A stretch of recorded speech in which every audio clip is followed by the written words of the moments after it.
Oh, hey, Becky. We got a lot of maths homework today, so do you want to maybe work on it together when we get home? I'd love to, babe, but I've got a committee meeting, so I'll do it with you later.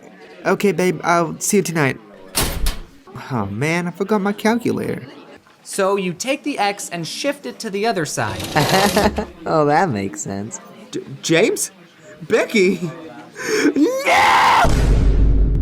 So before I begin, I should probably say, disclaimer, cheating is bad and you should not do it. And so with that out of the way, I can get on with some sneaky little tips that other people did. Wink, wink, because would I cheat? Oh, fuck.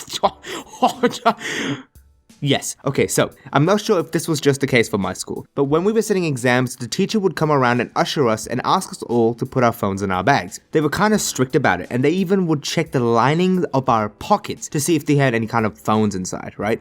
It was kind of strict, and it didn't even make sense back then, because keep in mind, this was back when it was grade 9 or 10, so let's be honest, the exams didn't really count for much. And so what I used to do was that I used to slip my phone in my shoe. I'd then answer as many questions as I could and keep track of those that I couldn't answer or were unsure of. When I was all ready and had those questions in mind, I would ask to use the restroom. And once I was in, I opened my notes, used Google, and just spent ages searching up the answers. I would then stroll back into my seat, all casual, and just destroy my exam. Just destroy it, okay? And needless to say, I got 100% like the freaking genius that I am. Or so they thought. Because the other kids, seeing that I was a brown kid with braces and glasses, immediately labeled me as the nerd. But what they didn't realize was the hidden potential of my glasses. Because the best thing about having glasses, guys, is that nobody would suspect cheating with glasses cleaners. Okay, you know what I'm talking about? Those little cloth things that people use to wipe glasses with? No one would think to check that for any kind of writing. So what I used to do, especially with maths because I had trouble remembering the mathematical formulas, was I used to write down the formulas I couldn't memorize at the time. Like, does anyone remember the quadratic formula? When they first taught it to us, it sounded like we were casting a demonic spell to summon Satan's calculator, right? It was like plus minus the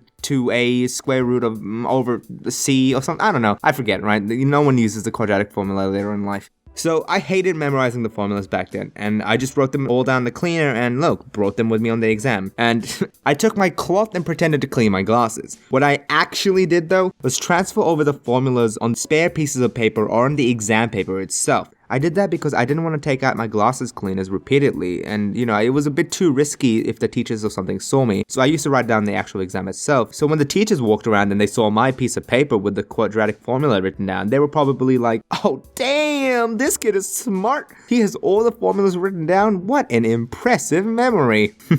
Yes, I was that slick. And if that didn't convince you, I even had a spare glasses cleaner in the same pocket, so that if someone saw me pull out the one with writing, I could hand it one without writing to prove that I was an angel completely incapable of cheating. Oh man, what the hell? I was crazy back then. Maz, it's my turn. I want to tell a story now. James, that's not how collabs work. You usually give a few lines and you just kind of... Do you know who I am? I'm the odd one's freaking out, okay? I'm taking over. So, in Spanish class, I would do the exact same thing you did and answer as many questions as I could. The questions I didn't know the answer to, I would intentionally leave blank. And I would also forget to put my name on the test. So I would turn in a test with missing answers, and then afterwards, I would look up the Spanish words that I didn't know, and then I would tell my teacher, I forgot to put my name on the test, and then she would just let me go through the pile of tests. I would find mine, write my name on it, and then while I was there, also fill out some other questions I had.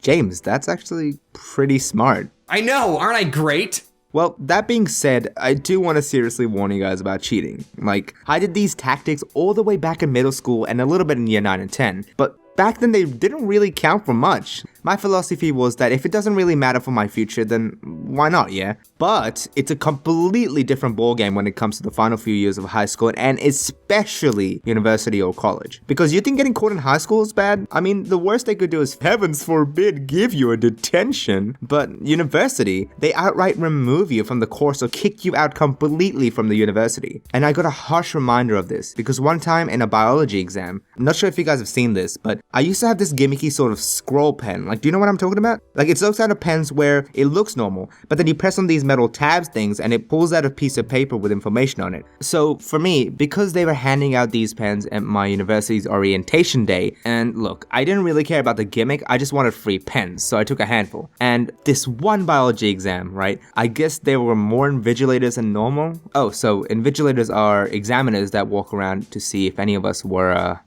cheating. So one of the invigilators stopped by my desk and was observing me for some reason. And I knew I wasn't cheating, so I kept working on the exam, trying to focus and getting the answers correct. But then she bent down, grabbed one of my spare pens, and scrolled it open. And that was enough for me to cause some internal panic, because I was yelling at myself thinking, I had not considered this possibility, and now I may be in trouble.